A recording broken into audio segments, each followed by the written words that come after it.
Well, and then, of course, we were to the point in time in the program where Tony Khan made the big announcement, which we covered that on the breaking news finale of the Drive-Thru. But he made the announcement that the debut taping or debut event of Collision on Saturday nights would be June 17th at the United Center in Chicago, Illinois. So obviously, by inference, if nothing else, one is led to believe that Punk will be on the card. And we played the audio. We heard the mixed reaction because a lot of people cheered and some others booed. And one would think, since that was a small crowd in a half-full building in Las Vegas, that would be the hardcore AEW fans that would be more predisposed to like the Buckaroos and Twink. But nevertheless, we talked about how much damage have they done to all of the reputations of all of their top talent. Many of the top talent have been on a campaign for the last 9 months to make sure people think that CM Punk is the incarnation of pure evil and must be destroyed at all costs. So his reputation has been damaged with some segment of the fans. Conversely, the EVPs and their sycophants and hangers-on have been so childish and weaselish in the way that they've made fun of the situation, even not being able to talk about it on the TV show. And those events have been well documented, how they made fun of Punk and what happened. So they've got the Punk fans, and the regular wrestling fans didn't like these jackoffs anyway. Now the Punk fans be mad at them because they've been fucking around with Punk. So they've managed a rare lose-lose in that some segment of their fan base has been taught over the last 9 months not to like, and not in a heelish, we don't like him way, but in a way like we don't want this motherfucker in the company, or we don't want to see these assholes. They've managed to do that to several of their main event level talents. So this is really a wonderful thing to behold. And also Tony's eyes. We talked about that they've obviously coached Tony. He's reading off a teleprompter now. They've told him he's got to calm down. He's got to breathe in between words. Sometimes he's got to measure his speech, and they're probably turning the teleprompter at the correct, speed for him to talk. But Brian, they got to do something about the eyes, don't they? Those eyes as big as pie plates. He looks like a deer caught in headlights. They don't blink. They're not shifty. They're frozen. They're the opposite of shifty. They look straight ahead like he's got heat vision. He could burn through a fucking safe. Right? Like he has heat vision. I mean, this is what he's trying to do. Either that or he's trying to fucking send his thoughts into your head. Oh, my God. Yeah, no, that's true. I mean, just think about how much different it would be if he was still wearing glasses instead of contacts. It would be almost bigger once they got through the giant glasses. Well, because the glasses, and like Les Thatcher's glasses he used to wear, that, he had some pretty thick lenses. It looked sometimes like a seal peering through a block of ice. But the thing that I'm thinking would be the last step that Tony needs to make himself an acceptable, a palatable television personality, he's got to cover up the eyes. He's got to cover up the eyes, those giant searchlight eyes. And I think the best way to do that, Brian, would be with a pair of Shady Rays. Oh, what a suggestion. That's a great idea.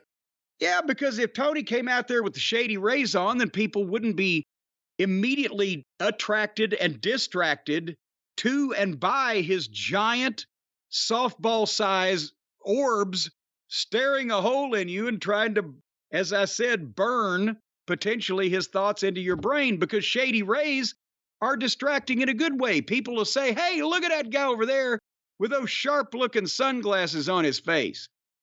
That's what, and then right there, you got them after that. Once they like your sunglasses, they're yours. Just sit on that park bench and eye them with bad intent. Folks, Shady Rays makes high-quality sunglasses that are just as good or even better than the expensive, highfalutin, hoity-toity brands that'll just take your pocket and pick it. And Shady Rays are a fraction of the price. They're durable. They're built to tackle all of your outdoor adventures, aggressive parkour, trampolining.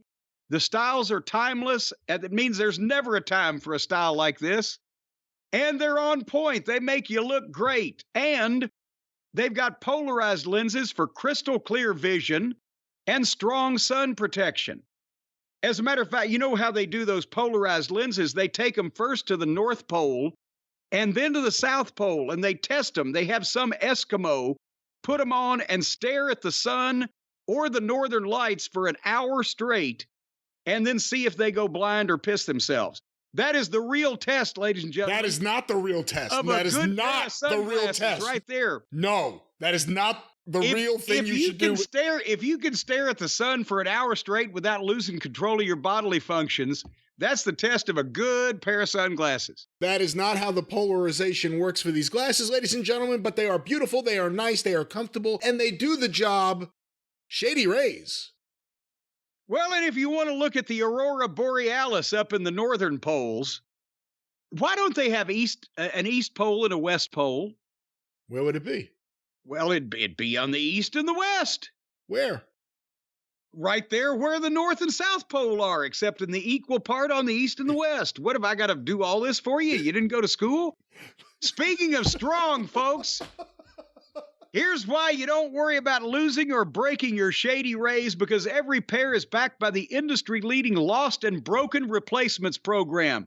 If you break or lose your pair, the second you take them out of the box, they will send you a replacement pair, no questions asked. And if you put them on your face and then you fall off something, and you not only break your sunglasses, but you break your face as well, they will pay for your plastic surgery to have your nose put back on the right part of your face. Any accidents that happen to you while you happen to be wearing Shady Rays sunglasses are something that Shady Rays has nothing to do with. There is no liability towards Shady Rays. What if the Shady Rays break and stick up your fucking nostril and go into your brain and cause you to become a vegetable and talk like a babbling fool and speak only in ancient Greek? So what you're saying is you want to encourage the listeners to sue the sponsor. No, I'm just saying that there has to be some culpability.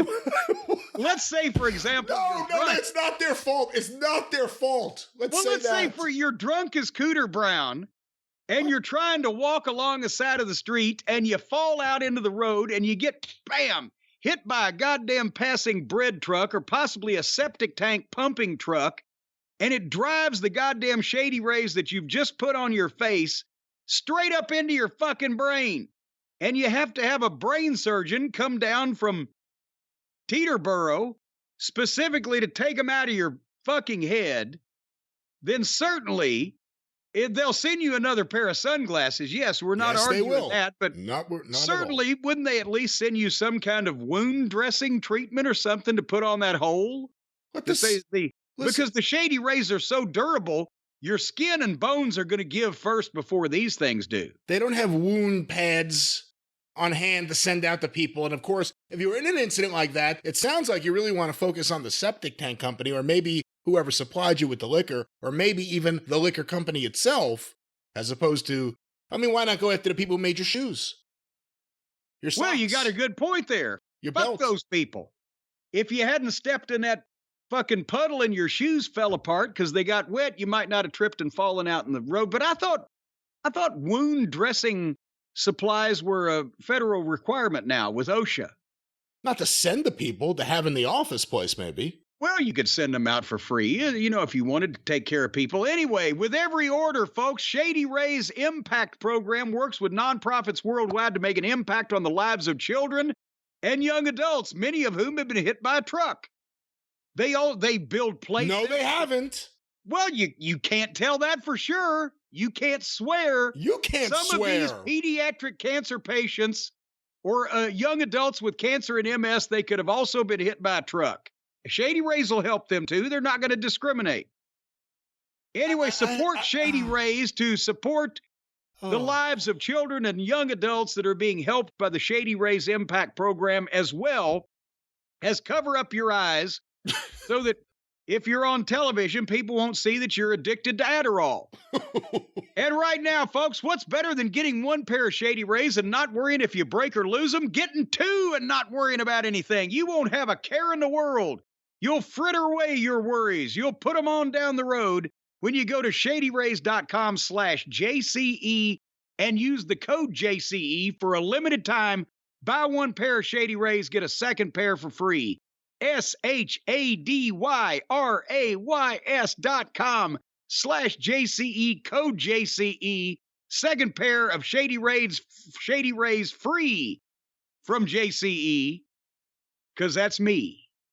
That's right. Shady Rays, not Shady Raids. Those are what Jim used to do in high school. Shady Raids. Sometimes it was at night. Under cover of darkness, we would make those raids. Shady Rays! Yeah, they're the same people I was just talking about.